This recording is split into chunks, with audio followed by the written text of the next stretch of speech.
Guys, I want to talk about something that's a little different than what we've been covering in the last few videos, but it ties into a lot of the videos that we've talked about over the last few months.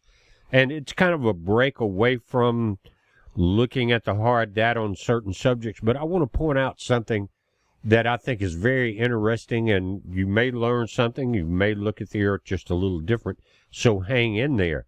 What we're going to do is look at a map that was supposedly put together in 1531, I think it was. But I think it was much older than that, possibly 13 or 14,000 years old, because of the timeline and the things that we have seen change from that map and the modern maps. Again, we're going to be dealing with the manipulation of data to fit a narrative, whether it's a political narrative or a religious narrative, as far as how old the Earth is, what could have happened, how could they have known these old maps looked like this when there was no one flying around. We're going to cover that, so hang in there. Now, on this image, it kind of tells a story. You've got a comet coming in here. You've got the Antarctic here. Notice that how close that the northern peninsula of the Antarctic comes to the southern tip of South America. Now, this is not the actual map, but we're going to take a look at it. I'm just kind of giving you an idea of what we're going to talk about. Notice also we're looking at the Ring of Fire here and two impact points, possibly here in the Caribbean and here, that tore the tip of South America and the tip of the northern Antarctic Peninsula apart. They were basically one landmass at one time. Now, they're saying, again, the Earth is not that old. How could this happen? This is ancient or millions of years worth of volcanic and tectonic movement. But the maps that are much newer than what they're talking about don't show that at all. Let's get into it again. Now, this is the actual map that's in question, and it's kind of strange looking, I understand that, but this is Antarctica, and this is the tip of South America. They were very close together during this point in time when this map was made. Not only that, there was no ice on the Arctic, and they're saying that this has to be pure speculation because the ice on the Antarctic had been there for millions of years. But guys, there has been periods of melt, refreeze, remelting, the whole 9 yards going back to the days of the Younger Dryas. But one of the key things that stuck out to me is this section right here.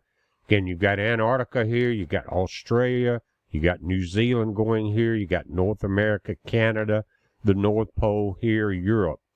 Now, a couple of things have happened. One, we had a 400-foot rise in sea levels that would have changed the map drastically when the Younger Dryas ice melt happened. That's known, it's a fact. They know that. But they're trying to tell us that this map is pure speculation, even because it was done in 1531, and no sailors would have known that the Antarctic was even there. But then they leave out something that's very critical to our data, and that is, I can name very quickly 3 civilizations in history that had the ability to fly. The first was the Sumerians. The second was the Indians, or the people from India that had the Vimanas. The third was in the Hebrew Bible when Ezekiel was taken up, and Enoch also was taken up by these craft. And they were shown the globe. They were shown the planet. So this map may be actually much older than 1531 and was handed down, but they're saying that that was the date that this map was made. Now, again, let's focus right here a moment, because I think I know what happened. Now, if you dig into mainstream media, they're going to say man has not been here long enough to do this, and that the Earth is millions of years old, but man has only been here for a fragment of the time. They leave out the fact that we have seen different Earth ages. We have seen the 13,000-year half cycles change in the actual planet change during those half cycles.